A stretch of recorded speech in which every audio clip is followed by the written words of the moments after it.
Olá, pessoal, tudo bem? O vídeo de hoje é para falar sobre a romantização do sofrimento. E nesse debate, eu convidei a psicóloga Luana para falar um pouquinho sobre esse assunto. Eu espero que vocês gostem. Aqui vai ficar na descrição todos os dados para entrar em contato com a Luana, além das redes sociais dela. E não se esqueça, gente, se inscreva aqui no meu canal e compartilhe esse vídeo. Ele ficou muito legal, tá bom? Muito obrigada, gente. Bom vídeo.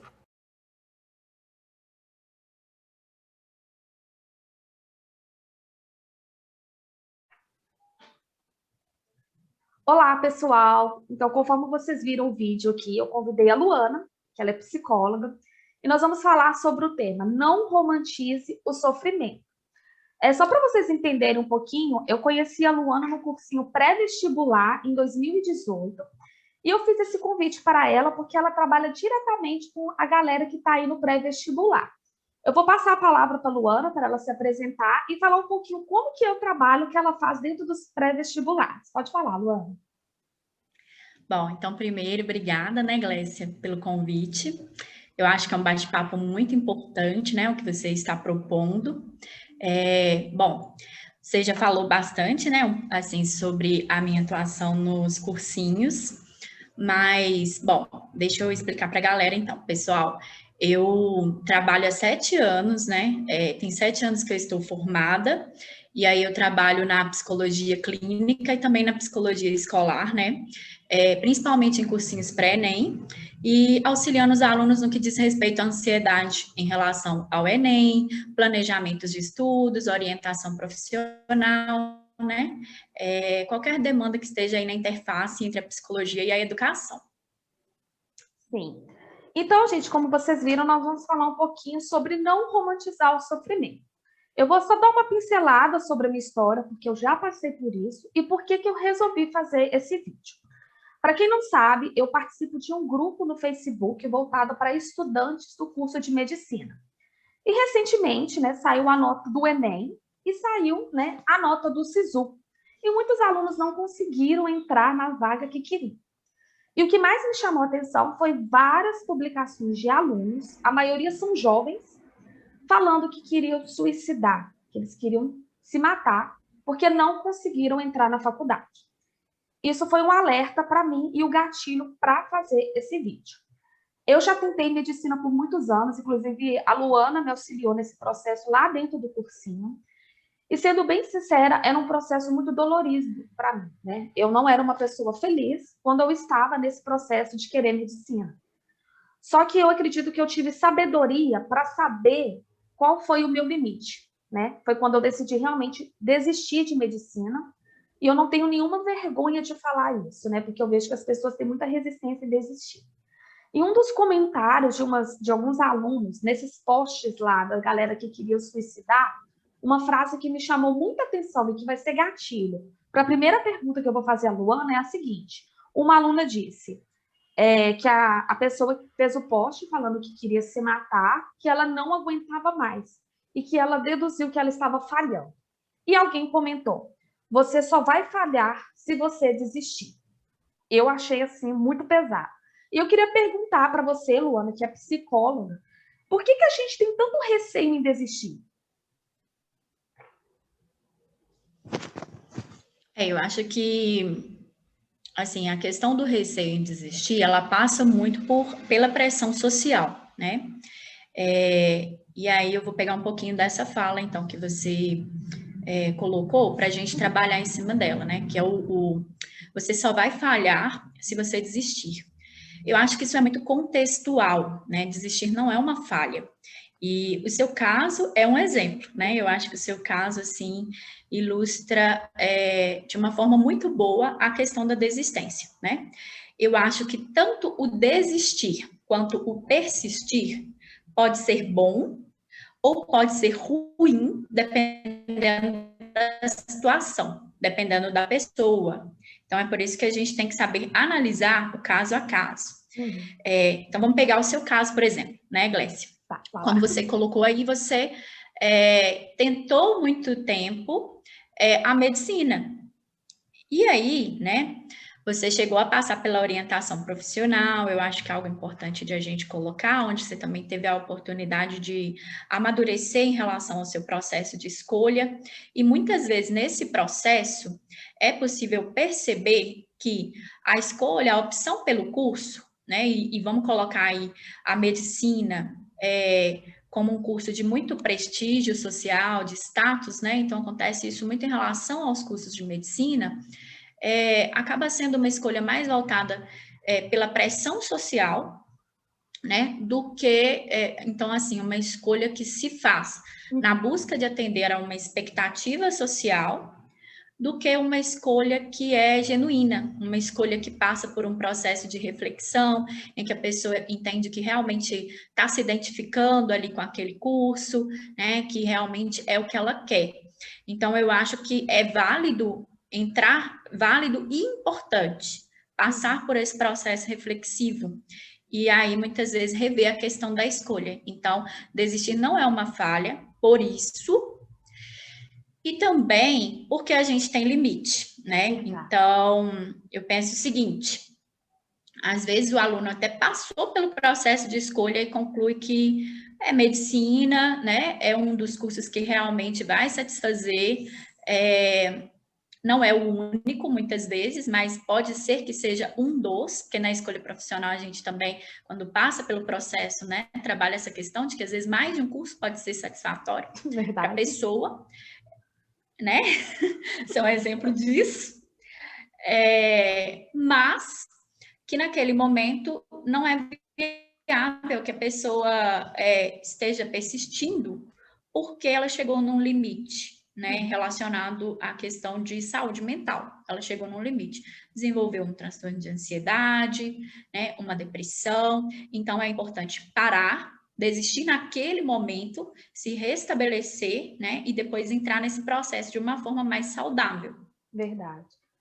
De certa forma, você até entrou um pouquinho, né, na próxima pergunta que eu ia te fazer, porque quando eu desisti, foi quando eu me vi no fundo do poço. Eu era uma pessoa que ficava isolada, eu não saía e eu ficava chorando escondido. Então, eu tive essa sabedoria de saber qual foi o meu limite, né? Ia ser até a próxima pergunta que eu iria te fazer. Qual que é o limite do sofrimento, né? Quando que esse aluno tem que parar para refletir e deduzir? Não, eu acho que agora é a hora de eu parar. É a hora de eu realmente desistir disso que está me fazendo mal e procurar outras opções. Talvez essa opção seja um psicólogo, por exemplo, né, mano? Uhum. Eu acho que acabei entrando um pouquinho mesmo, né? Sim. Na questão do limite do sofrimento. Então, olha só, estudar, passar pelo processo de preparação para o Enem, né? Na minha época ainda não era Enem, era vestibular. Então, também passei por isso, né? É um processo que exige um certo grau, né, de frustração, de sofrimento. Não tem como a gente falar que é um processo que ele é prazeroso o tempo todo. A gente sabe que é um processo muito desgastante, né? Que muitas vezes a gente tem que fazer sacrifícios em nome de uma recompensa ali no futuro, né? Que é o passar no Enem, o passar no vestibular, fazer a faculdade dos sonhos, né? Enfim. O que mantém a gente nesse processo, né? Se é tão doloroso, se é tão sofrido. O que mantém a gente é perceber a recompensa que a gente vai ter em longo prazo, né? Então, às vezes, a gente abre mão de lazer, de descanso, em prol dessa recompensa, que é passar no Enem. Mas, além disso, para a gente conseguir perseverar, a gente também precisa ver recompensas ao longo do trajeto. Então, por mais que seja sofrido, a gente tem que ter essas recompensas, né? E eu acredito que se você fizer uma revisão da sua história, você consegue visualizar isso que eu estou falando. Eu também visualizo com os meus pacientes, né? Que é você perceber assim, olha, eu estudei um pouquinho hoje e aprendi a matéria. Eu consegui fazer um exercício que antes eu tinha muita dificuldade. Então, essas são pequenas recompensas que a gente tem ao longo do caminho que mantém a gente. E tem a pressão social, né? Tem o fato também de que a gente, nessa fase, E aí a gente, porque eu também já passei, né, se sente nessa obrigação de ter que passar, né, de ter que passar para conseguir a vaga, existe toda uma expectativa dos pais, existe toda uma pressão nos cursinhos, e eu acho que é preciso equilibrar essa pressão com a percepção das recompensas que a gente tem ao longo do caminho, né? É preciso ter um equilíbrio entre esses dois fatores. Quando não há um equilíbrio e a pressão se torna algo maior, né? Tanto a percepção da pressão social quanto a pressão que a própria pessoa começa a fazer, né? Porque ela, de certa forma, internaliza essa pressão social, né? Então já não existe descanso, a pessoa já não dorme bem, começa a desenvolver um pânico, começa a desenvolver uma ansiedade, né? Ou começou produzindo muito, chega um momento que não consegue produzir mais nada. Ou então até os exemplos que você deu, né? Eu acho que ilustram muito bem. Aqueles estudantes que às vezes se esforçam o ano inteiro e quando chega agora na hora do resultado, percebem que não vão conseguir passar no curso desejado. E aí esses estudantes vão entrar numa depressão, achar que a vida perdeu o sentido, porque centralizou tanto a questão do estudo que deixou outras demandas importantes para levar o estudo de uma forma saudável de lado, né? Então eu acho que esse é o limite, assim, quando a pressão começa a extrapolar essa percepção, né, das recompensas ao longo do caminho. Verdade. E para saber isso tem que ter muita sabedoria, né? Eu acho que o autoconhecimento também é super válido nesse momento, né? Porque eu vejo que muitos estudantes eles começam a ficar cegos, né? Ficam só estudando, estudando e não olha para dentro de si, não começa a ver essas percepções, né? Outra questão que eu queria olhar com você, qual que é a sua opinião em relação aos cursinhos, né? Porque eu agora que estou de fora, eu vejo muito que a faculdade de medicina, entrar no curso de medicina, virou como se fosse um comércio, né? E, infelizmente, muitos cursinhos entram nessa onda e acabam valorizando somente os alunos que são aprovados nos cursos de medicina ou outros cursos que são elitizados, como as engenharias e o direito. Você acha que essa questão dos cursinhos também pode influenciar nessa carreira de estudo dos alunos? Pode também fazer essa pressão? Acho que com certeza, né? Acho não, tenho certeza. Bom, só que eu acho que é importante, talvez, a gente expandir um pouco, né? Essa análise, eu acho que essa colocação sua é muito boa a respeito dessa pressão, né? E dessa valorização que muitas instituições, muitos cursinhos, né? Têm em relação aos cursos elitizados. Mas eu acho importante a gente expandir um pouco, né? Essa valorização a esses cursos que também são os cursos mais antigos, né? Então, tem essa questão histórica que torna também, que reforça que esses cursos sejam mais respeitados, são cursos mais conhecidos, são cursos que de maior status, né? E que muitas vezes até oferecem um retorno financeiro maior no primeiro momento, apesar disso ser muito relativo, que a gente sabe que né? E a gente sabe também que dinheiro não é sinônimo de felicidade. A gente tem inúmeras pesquisas na psicologia que mostram isso, né? Que o dinheiro, até um certo limite, ele nos confere conforto, satisfação com a vida, mas quando extrapola um certo limite, né? Em excesso, ele também pode ser fonte de preocupação, de adoecimento. Então, assim, mas eu acho que é importante a gente ver que essa valorização, ela não é algo exclusivo dos cursinhos, ela é algo que passa pela nossa cultura, né? Então, isso muitas vezes começa dentro de casa, quando o pai e a mãe colocam aquela pressão no filho de que ele tem que fazer os cursos, né, de maior prestígio. Vamos colocar esses exemplos aí que você falou, medicina, ou engenharia, né, ou o direito, por exemplo, né? E aí essa pressão ela já começa de casa. E aí o cursinho ele vai obedecer, né, à lei do mercado, da oferta e da procura. Então ele vai buscar atingir aquela expectativa, né? E a forma que muitos cursinhos têm de vender a vaga, vamos dizer assim, né? Porque eu acredito que também tem a questão do ensino. Porque temos a questão mercadológica, né? Sim. Mas quando eu fiz cursinho, aprendi demais. Eu achei que fez muita diferença para mim, sabe? Me ensinou a pensar criticamente. Não coloco como algo que me ensinou apenas a passar no vestibular. Mas acredito que isso é muito relativo também, né? Está extrapolando um pouquinho aqui. Mas, enfim, o curso, quando ele vai vender uma vaga, ele vende que ele consegue aprovar nos cursos mais difíceis de passar, né? Então, é uma forma de captar as pessoas, né? Captar os alunos. E aí, a família, né? O aluno que já traz essa expectativa vai procurar esse cursinho que aprova nos cursos que são mais difíceis de passar, né? Então, é um ciclo que se retroalimenta. É como o mercado funciona. E aí eu estou expandindo não para tirar a responsabilidade dos cursinhos, mas para ampliar a responsabilidade. Eu acho que é uma responsabilidade de todos nós virar esse jogo, né? Que muitas vezes começa dentro de casa. Verdade. E positivo isso não é, né? De maneira nenhuma. O que a gente tem, né, de adoecimento por alunos que muitas vezes optam, por exemplo, por fazer alguns desses cursos de maior prestígio e quando chegam na faculdade percebem que não era aquilo, né? Não ficam satisfeitos com a escolha.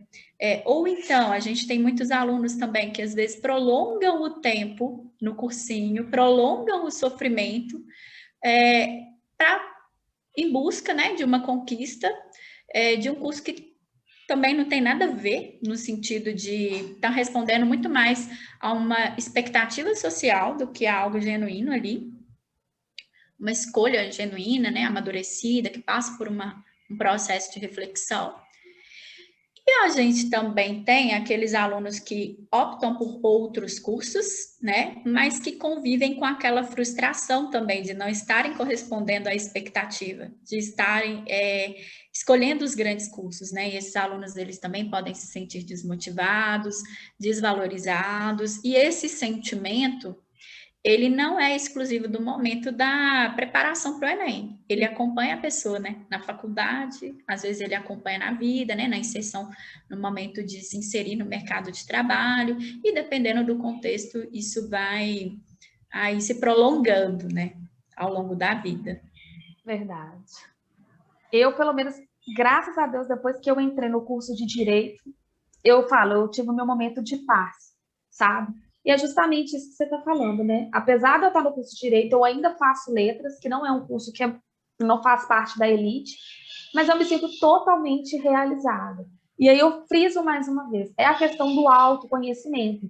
E na dúvida, né, o aluno que realmente eu acho que passa por esse processo de dúvida, é válido sim procurar um profissional para ajudar, né? Porque você vai se sentir orientado, vai ter ali todas as direções certas para conseguir escolher um curso ou até mesmo desistir de algo que você está insistindo e que não está te fazendo bem, né? E a última pergunta para fazer um fechamento aqui desse vídeo, que é justamente sobre o título, né? Por que a gente, né, os seres humanos, romantizam tanto o sofrimento? Eu digo em qual relação? Às vezes a gente pega um aluno que foi aprovado em medicina e na descrição fala que esse aluno estudou 14 horas por dia. E aí eu vejo os alunos que querem medicina falando que é isso que é o ideal, que isso que é o bonito. E, a meu ver, para mim, isso não é nada saudável, né? Porque a gente tem alguma explicação para isso, que a gente valoriza tanto o sofrimento? Nesse caso aí, sociais. E irreal. E aí, o fundamento disso, na minha opinião, né, é o nosso comportamento de se comparar com o outro. E a comparação, né, acho que é importante a gente trazer o seguinte, olha, a comparação é um comportamento totalmente natural da nossa espécie. Né? O que é a comparação? É eu observar o comportamento do outro, analisar o comportamento do outro, depois eu analiso o meu comportamento, né? E ali eu estabeleço um parâmetro para dizer se o meu comportamento está correspondendo ou não às expectativas daquele grupo. Isso é importante demais para a nossa sobrevivência desde quando a nossa espécie começou, né? Aliás, desde espécies até antes da nossa, de uma forma um pouco diferente. Porque a gente vai se ajustando ao comportamento da tribo, né? E como nós somos os seres mais sociais do planeta, a gente precisa da aprovação do grupo. Isso aumenta nossas chances de sobrevivência. Então, por exemplo, se eu estou numa tribo e eu estou me comportando conforme o código de regras daquela tribo, eu sou aceita naquela tribo e aumenta as minhas chances de sobrevivência. Para dar um exemplo mais prático, né? Exemplo mais palpável. Você está aprendendo a cozinhar. Você observa como que a sua mãe cozinha e assim você vai ajustando ali a sua forma de cozinhar e vai se aperfeiçoando, né? Então, olha só, isso é algo que é totalmente natural da nossa espécie. Porém, hoje, né, principalmente com as redes sociais, não é o único lugar em que isso acontece, mas nas redes sociais acontece demais, né? A gente fica muito em função do que acontece nas redes. Esse comportamento, ele tem tomado proporções maiores, e aí ele pode atingir limites patológicos quando a pessoa não sabe filtrar com o que ela está comparando. Então, é tipo assim, já que comparar é algo natural da minha espécie, deixa eu escolher com o que eu me comparo. Deixa eu me conectar a pessoas que são mais reais, deixa eu me conectar a perfis que me inspiram, deixa eu me comparar comigo mesma, deixa eu me comparar com alguém que talvez tenha uma realidade mais parecida com a minha, só que não é o que acontece. O que acontece? As pessoas começam a se comparar com talvez alguém que tem um perfil de estudos e está falando ali que estudou 14 horas por dia, que é o exemplo que você está dando, mas a gente nem sabe se isso é verdade. Né? Se a gente for colocar tudo, né, na análise, talvez nem seja, porque o tanto que aquela pessoa parou dentro daquelas 14 horas, não deu 14 horas. Exato. Né? Talvez a pessoa está se comparando com uma outra pessoa também que tem uma realidade completamente diferente da dela. Uma pessoa que às vezes assim, olha, não precisa fazer mais nada da vida, não precisa trabalhar, não precisa de ter outras atribuições e realmente pode viver daquilo. Então, assim, ou com uma pessoa que teve um histórico educacional de treino, né? Porque a aprendizagem, ela passa por um treino. Verdade. Né? Um histórico totalmente diferente do seu e por isso hoje ela consegue ficar mais horas. Então, assim, essa romantização que você quis dizer, né? Eu acho que passa por essa construção de expectativas irreais, de expectativas que muitas vezes não são fundadas ali na sua realidade, ou seja, não é da sua tribo, você já não se compara mais com a sua tribo, você se compara com pessoas do mundo inteiro com realidades totalmente diferentes e com realidades que muitas vezes não são nem um pouco verdadeiras, porque as pessoas mentem, a internet mente, mascara, fantasia muitas coisas, né? Então, eu acho que é isso. Respondi? Respondeu, com certeza. E se você pudesse deixar uma mensagem aí para esses estudantes que estão passando por isso aí, o que você diria com toda a sua experiência dentro dos pré-vestibulares? Tá, então assim, olha, você tocou nessa questão do autoconhecimento, né? Às vezes a gente fala do autoconhecimento e o autoconhecimento parece uma coisa difícil, até porque a nossa cultura não valoriza muito práticas que trabalhem o autoconhecimento, né? Às vezes fica muito abstrato. Mas o autoconhecimento não é difícil. E a principal forma de praticar o autoconhecimento, para quem faz terapia, para quem não faz terapia, é o seguinte: escutem o corpo de vocês. Né? O corpo, ele te passa mensagens, ele te conta sobre você o tempo inteiro. Então, assim, observa no seu cotidiano como que você está se sentindo, né? Se está sentindo o coração mais acelerado, se está sentindo que a concentração está mais difícil, se começou a ter dores de cabeça muito frequentes, se está sentindo que agora está ficando mais explosivo ou explosiva com outras pessoas, se está sentindo insônia, né? Se percebeu que a qualidade do sono piorou. Então, assim, olha, o corpo dá sinais de quando tem algo errado, né? Ou quando você está estudando para fazer um curso que você acha que é o curso do seu sonho, mas tem uma inquietação assim, eu acho, mas tem hora que eu não acho. A gente tem uns avisos assim, né? Será que é isso mesmo? Tipo, você deve ter passado por isso, né, Gleice? Tipo, parece que é aqui, mas tem horas que parece que não é aqui, né? Pode até ser que seja por ali mesmo, mas isso já é um sinal de que a escolha precisa ser mais amadurecida, de que é necessário entrar no processo reflexivo, né? Então, eu acho que a principal mensagem é essa, né? Escutem o corpo de vocês. E a segunda mensagem, que é muito importante, é: não hesitem em procurar ajuda. Como eu falei, né, nós somos os mais sociais do planeta. Então, assim, a gente precisa de ajuda, né? A gente precisa para várias coisas. E a ajuda profissional, né, de um psicólogo, né, de uma psicoterapia, é mais uma dentre tantas ajudas que a gente precisa. Só tende a ajudar nesse processo, né? Então, essa é a mensagem que eu quero passar para vocês. E muito bem dada, né? Eu também concordo que todo mundo deveria fazer terapia para a vida, não só para o vestibular. E esse processo de estudos, ele é doloroso, gente. Eu passei por isso, mas se você vê, como a Luana disse, seu corpo, ele dá sinais. E tem até uma frase que fala: quando a boca fala, o corpo grita, né?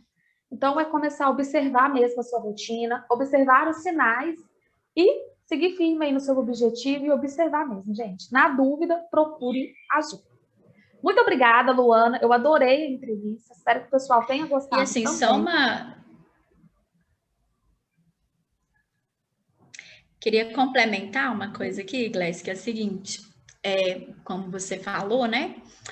E o processo ele é sofrido mesmo, mas dá para fazer de uma forma saudável. Sim. E eu falo isso assim, porque por experiência, muitos alunos, né? São muitas pessoas que passaram e passam por mim. Hoje, eu não estou atendendo mais em nenhuma instituição. Hoje eu trabalho, né? Por conta própria, na modalidade particular. Mas ainda assim. E aí, a experiência é o melhor parâmetro que a gente tem para dizer, para afirmar. É possível passar por esse processo de forma saudável, dormindo bem, tendo tempo para descansar, sabendo fazer estudo com intervalos, né? Tendo um planejamento de qualidade que vai respeitar o limite, né? Eu acho que a gente colocou tanto aqui a problematização que eu acho importante colocar isso também, né? De que é possível e importante o processo de uma forma mais saudável. Mas é isso. Te agradeço muito também pela oportunidade, tá? Eu acho que é um bate-papo super importante. Verdade. Necessário. Muito obrigada. Demais. Muito obrigada. E espero que a gente possa ter outros bate-papos aqui. Quando eu pensar em novos temas, vou te convidar, pode ter certeza, tá? Que eu gostei muito. Que ótimo. Fica à disposição, tá? Obrigada.